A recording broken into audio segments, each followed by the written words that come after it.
obrigado.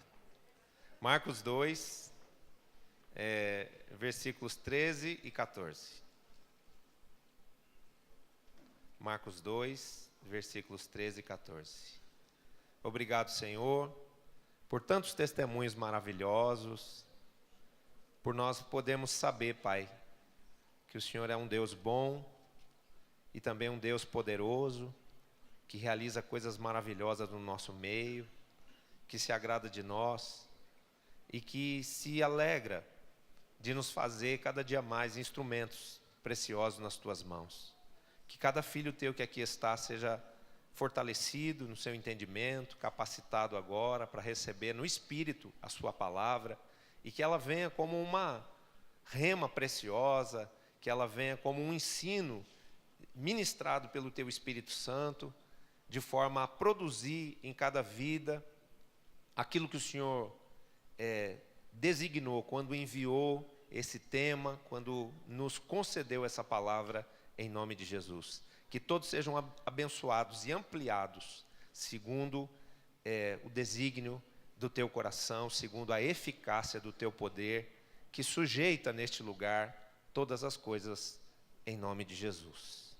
Marcos capítulo 2, versículos 13 e 14. Diz assim: De novo saiu Jesus para junto do mar, e toda a multidão vinha ao seu encontro, e ele os ensinava. Quando ia passando, viu a Levi, filho de Alfeu, sentado na coletoria, e disse-lhe: Segue-me. E ele se levantou e o seguiu. O que a gente vê nesses dois versículos? O primeiro versículo, o versículo 13, falando de que Jesus atraía para si as multidões. Jesus tinha amor, Jesus tinha revelação, Jesus tinha a unção do Espírito Santo sobre a vida dele, e isso fazia com que as multidões viessem a ele. Mas ele sabia que no seio dessa multidão, cada pessoa precisava de cuidados, precisava de atenção, precisava de um ombro amigo, como foi declarado aqui durante os testemunhos, para lhe suportar, para lhe sustentar nos momentos difíceis, nos momentos de queda. E então Jesus, para poder administrar essas multidões, ele inicia, através do versículo 14, a formação da sua equipe de 12. Na verdade, não é que ele inicia, aqui essa pessoa que é chamada, que é Levi, para a equipe de 12 de Jesus, ela já é alguém que vem depois de outros discípulos, mas é um agir de Deus no sentido de formar uma parte da sua equipe, de completar a sua equipe. A semelhança de Jesus, nós fomos chamados por Deus para liderarmos pessoas, para abençoá-las e para reconduzi-las a Deus. Esse realmente é um milagre de Deus, porque hoje, enquanto muitas igrejas na cidade de São Paulo têm os seus templos vazios, a gente que trabalha com uma visão, que forma liderança, que fala continuamente de liderança, nós temos esse templo aqui cheio com mais de 500 pessoas. Então isso só é possível pelo poder de Deus. Amém? E isso é fruto do quê? De um chamado de Deus no nosso espírito, para sermos bênção no meio da nossa geração, para sermos pessoas que vão fazer diferença nesse tempo.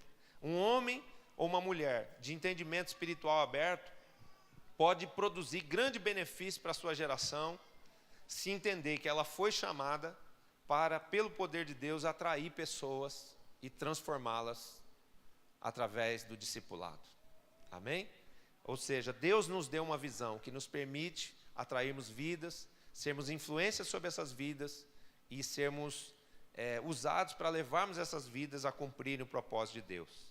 A semelhança de Jesus, nós fomos chamados por Deus para formar uma equipe de 12 e, através dela, abençoar o mundo ao nosso redor. Uma coisa que é muito importante, que todos na visão em células, no modelo dos 12, precisam ter como convicção, como entendimento. Se você deseja fazer algo bom por este mundo, se você deseja fazer a diferença no seu tempo, se você deseja não passar pela vida sendo meramente um espectador ou um participante, mas você quer influenciar pessoas, você precisa, através do conhecimento que você tem de quem é Jesus, você precisa sonhar em ter a sua equipe de 12. Amém?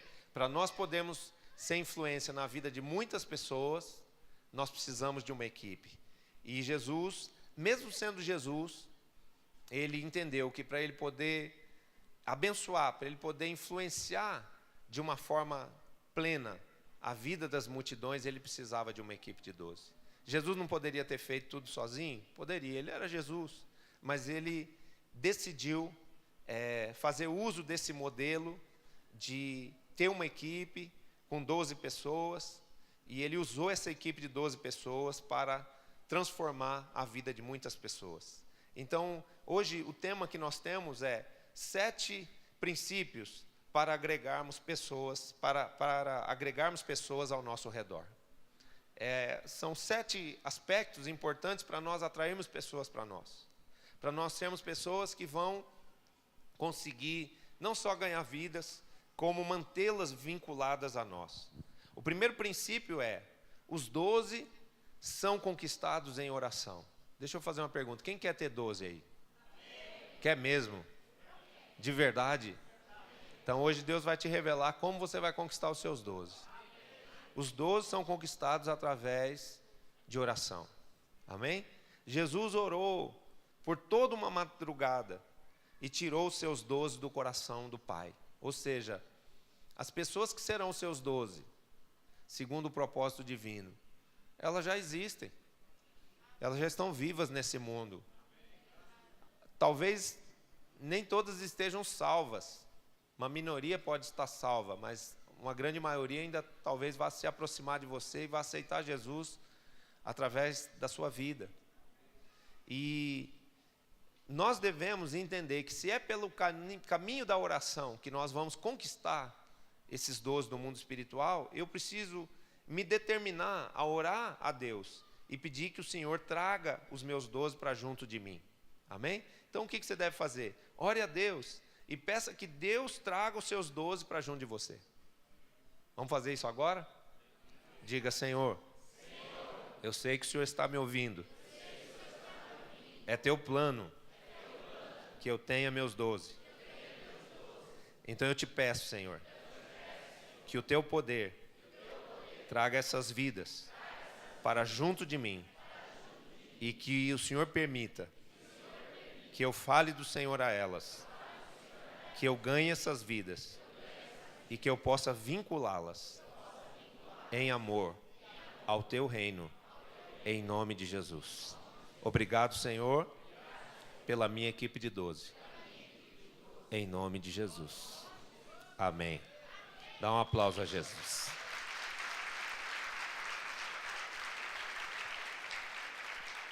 Siga orando pelos seus 12, fique atento porque eles vão cruzar o seu caminho.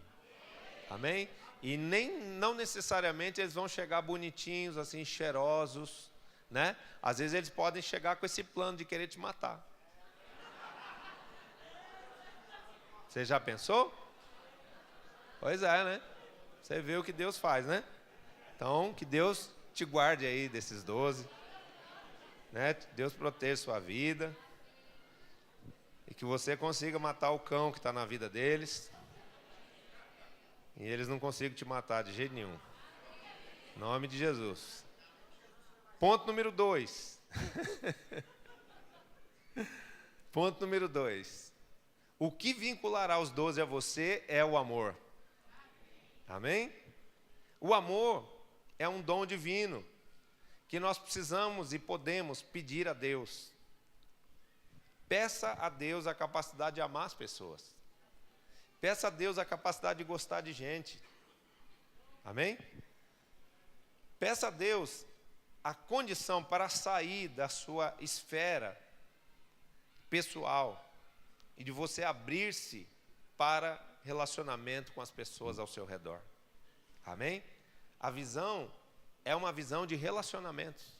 E se nós formos pessoas preocupadas só com a nossa própria vida, se nós não formos pessoas abertas a essa proposta de amarmos, de nos relacionarmos, de compartilharmos a vida de Deus com outras pessoas, não será possível Deus confiar vidas nas nossas mãos. Mas se Deus vê em nós um sentimento de paternidade ou de maternidade, um desejo sincero no nosso coração de compartilharmos a vida de Deus com outras pessoas, um desejo sincero de nós sermos pessoas de relacionamento, ou seja, abrimos o nosso coração, abrimos a nossa casa para as pessoas, abrimos mão do nosso tempo para investirmos na vida de outras pessoas, não estando preocupados só conosco mesmo, então Deus nos trará os discípulos, Deus nos entregará uma equipe de 12. Amém? É importante nós amarmos as pessoas. Por quê? Porque as pessoas ficarão com você se perceberem que você as ama. E como o mundo está tão desiludido no sentido de pensar que o amor já não mais existe, expresse o amor de forma prática. Amém? Nós devemos sempre dar expressões de amor. Por exemplo, os maridos, isso aí não começa com o discípulo, não. Isso começa com Jesus, isso começa dentro do próprio lar. O marido falar para a esposa que a ama todos os dias, a esposa amar e cuidar do seu marido de uma forma prática, ajudando a ele, sendo uma amiga, sendo uma ajudadora verdadeira ali do lado do marido. Porque alguém pode dizer assim, mas a minha mulher já sabe que eu a amo, mas ela gosta de ouvir. Todas as pessoas querem continuamente uma expressão de amor, as pessoas querem uma declaração desse tipo, as pessoas querem ouvir você dizer, eu te amo, meu filho, eu te amo, meu discípulo, você é uma bênção na minha vida. As pessoas querem um abraço, né? Eu garanto lá que o rapaz que tinha toque, que tinha aversão de abraço, ele foi curado o dia que ele recebeu um abraço de Jesus, né? Um abraço com o amor de Jesus, com a unção do Espírito Santo, que quebra todo o jugo do mal. Então o amor não é uma coisa teórica, o amor é uma coisa que precisa ser expressa de uma forma prática. E a gente pode expressar o amor. Por exemplo, o Projeto Família Feliz, quando ele começa, a gente dá um adesivo lá para fazer um ato profético. Aqui nessa casa mora uma família feliz. É uma expressão de amor, dar alguma coisa para as pessoas. Pode ser uma bobagem, um adesivo, uma casinha lá, né? Mas aquilo, as pessoas, quando elas recebem aquilo, elas ficam tocadas. Se você levar aquela casinha com bombom dentro, aquilo vai fazer diferença. Se você, no dia das células, receber as pessoas com algum tipo de presentinho, com algum tipo de surpresa para elas, isso vai fazer diferença na vida delas. Por quê? Porque as pessoas, elas são carentes de amor. Elas estão querendo mais uma expressão de amor, como um abraço, como um elogio, como um pequeno presente, do que uma pregação muito bem feita, do que uma verdadeira, um pacto um tratado de teologia, onde você explique por que os homens são mais importantes na Bíblia do que os anjos. As pessoas não estão interessadas nessa teologia toda, elas estão interessadas em receber amor. Amém? Então, se você amar os seus 12 e expressar o seu amor por eles, eles vão permanecer com você, eles vão ficar ligados a você para sempre, porque o amor é o vínculo da perfeição. Amém? Ponto número 3. Mostre interesse pela vida das pessoas. Entre no mundo de cada pessoa. Pergunte a respeito do seu lar. Se interesse pelos problemas da sua família. Pergunte a ela a respeito do seu trabalho. Como está o seu trabalho? Ouça essa pessoa a respeito dos seus problemas. Pergunte para ela quais são os sonhos dela. Amém? Invista tempo em conhecer cada pessoa que chega na sua célula. E se você se interessar por essas pessoas, dessa maneira, se você não demonstrar que só está interessada nelas para elas fazerem parte da sua visão, mas que você está interessado nos problemas e nos sonhos dessas pessoas, elas vão se interessar por você, elas vão se manter interessadas por você por toda a sua vida. Amém? Então a gente precisa demonstrar interesse pela vida das pessoas, até porque quando as pessoas falam de si, quando elas falam da sua própria vida, é que nós conhecemos os problemas delas, é que nós vamos poder entrar com a solução que é Jesus para cada um desses problemas. Amém? O aspecto número 4. Mostre respeito a todos, independentemente do que as pessoas têm ou do que as pessoas são. Amém? Mostre respeito a todos, independentemente do que as pessoas têm ou do que as pessoas são. Nós não podemos fazer acepção de pessoas, gostarmos dos bonitos e cheirosos e discriminarmos uma pessoa que chega lá na célula, aparentemente sem ter tomado banho. Nós não podemos gostar mais daqueles que são empresários, homens de negócio, do que as pessoas que vêm para a nossa célula da favela. Então, o que nós temos que entender? Que um dos maiores problemas que existem no mundo e que ferem demasiadamente a alma das pessoas é o fato de elas saberem que elas não são respeitadas. Por elas serem jovens demais, por elas não terem cultura, por elas não terem dinheiro, por elas serem da raça negra, por elas serem idosas, por elas terem uma deficiência física. Muitas pessoas, por causa desses N fatos que foram declarados aqui, entre outros, né, como por exemplo, ser um ex-homossexual, isso pode gerar demérito, isso pode ser motivo para alguém não respeitar alguém. Mas nós não, nós temos que ser pessoas que, como foi dito aqui também, não discriminamos a ninguém, tratamos a todos com igualdade, porque se nós soubermos tratar a todos com igualdade, apesar das suas diferenças, nós seremos diferença nesse mundo e vai haver muita gente querendo permanecer ao nosso redor. Amém? Eu fico feliz com esse tipo de expressão, com esse tipo de exclamação das pessoas. Aqui é diferente, né? Aqui existe amor verdadeiro. Já andei por muitos lugares e aqui eu sinto a presença do amor. Não é que a gente é melhor do que ninguém, não. É que a gente está recebendo de Deus a graça de se parecer um pouquinho mais com Jesus. E nós devemos nos esforçar para isso.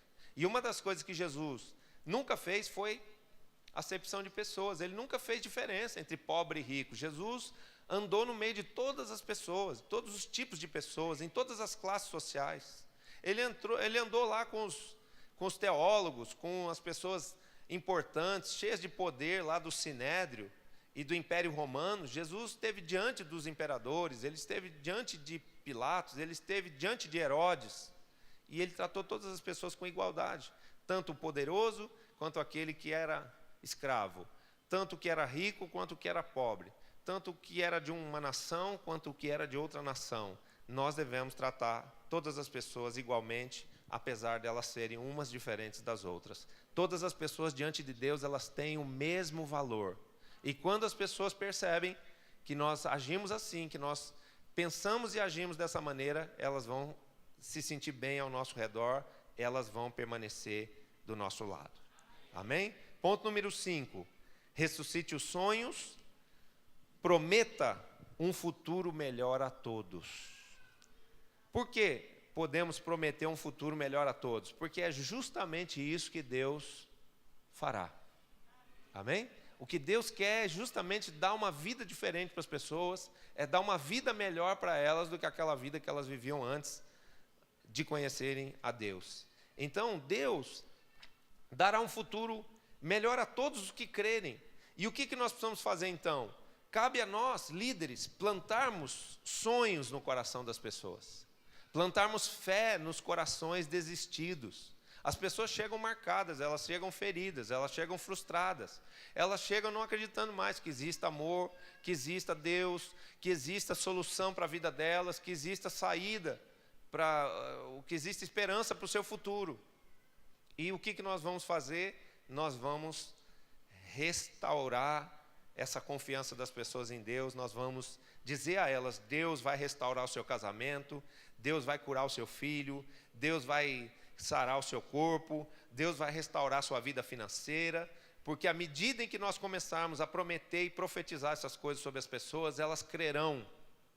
As pessoas, na verdade, elas querem crer, elas só não conseguem crer mais porque elas foram muito machucadas, muito frustradas, Muitas vezes sem Deus não deu certo. Então as pessoas ficam achando que não vai dar mais certo. Mas quando a gente planta no coração delas de novo o sonho, quando a gente estimula a fé dessas pessoas para que elas creiam de novo que há esperança para o futuro delas, essa fé mínima que nascer no espírito das pessoas, essa fé mínima que nascer no coração delas, é a matéria-prima suficiente para Deus fazer grandes milagres. Se tiverdes fé como um grão de mostarda, o Senhor poderá com isso remover grandes montanhas do seu caminho. Amém? Ponto número 6. Ensine princípios e caráter cristão. Encoraje, direcione, mas exorte. Amém? Nós precisamos não ter medo de ensinar a palavra de Deus para as pessoas, de mostrar o que Deus crê que é certo, o que Deus acha que é errado, o que Deus aprova, o que Deus condena.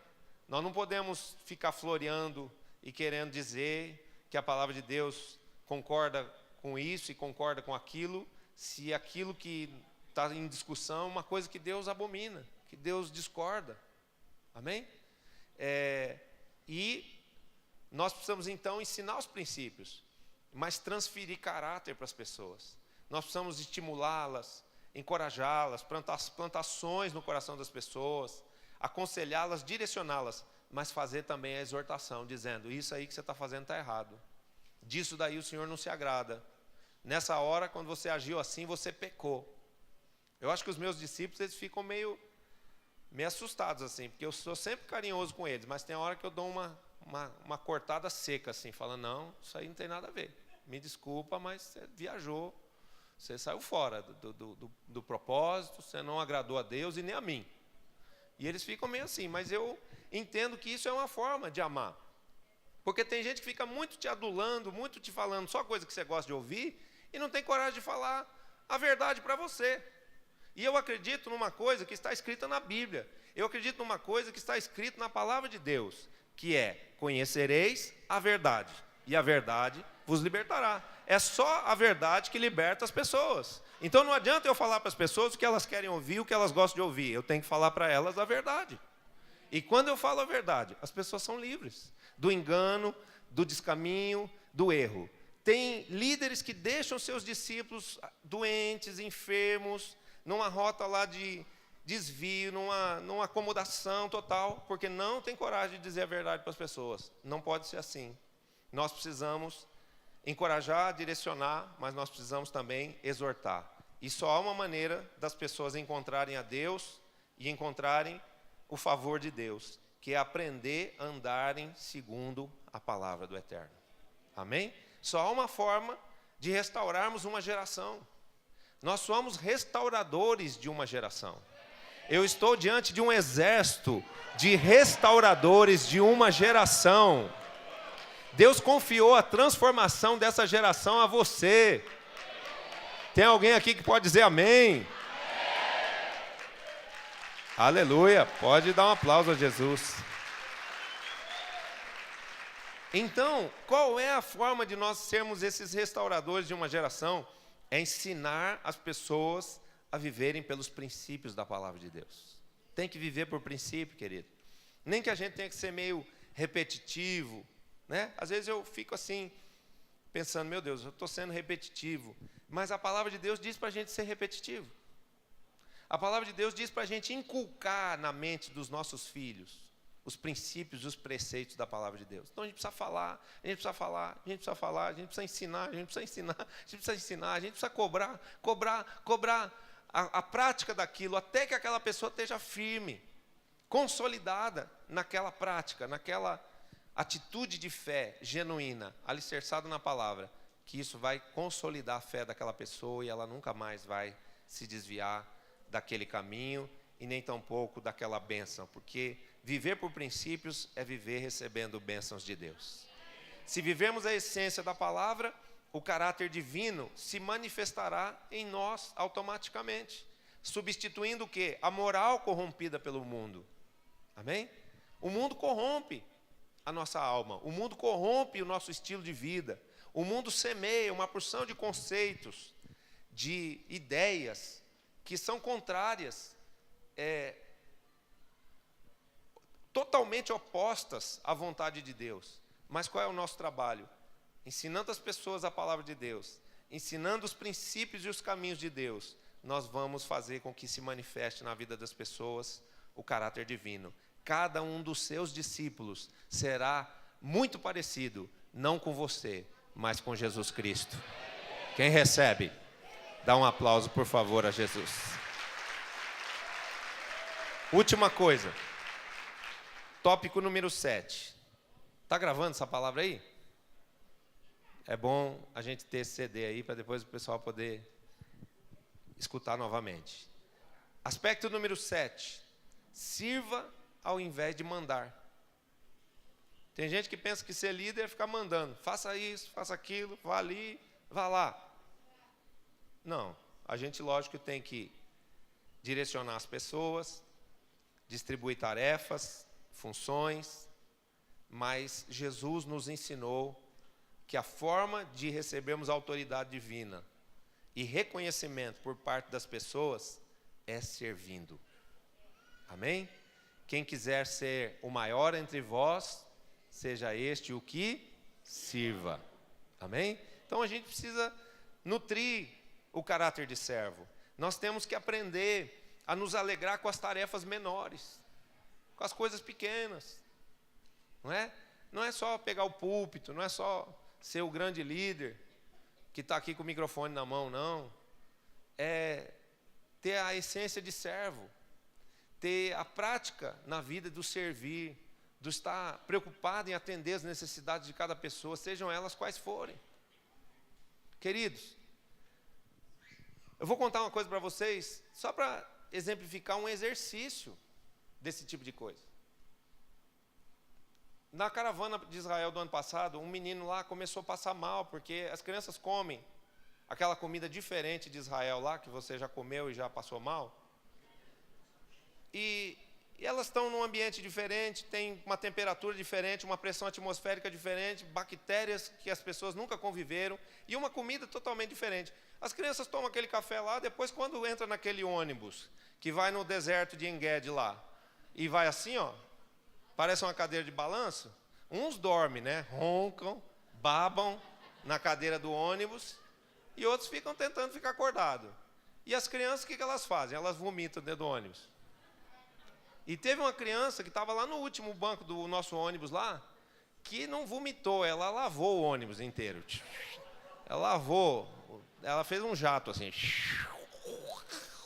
180 graus. Acabou com a caravana, porque todo mundo queria sumir.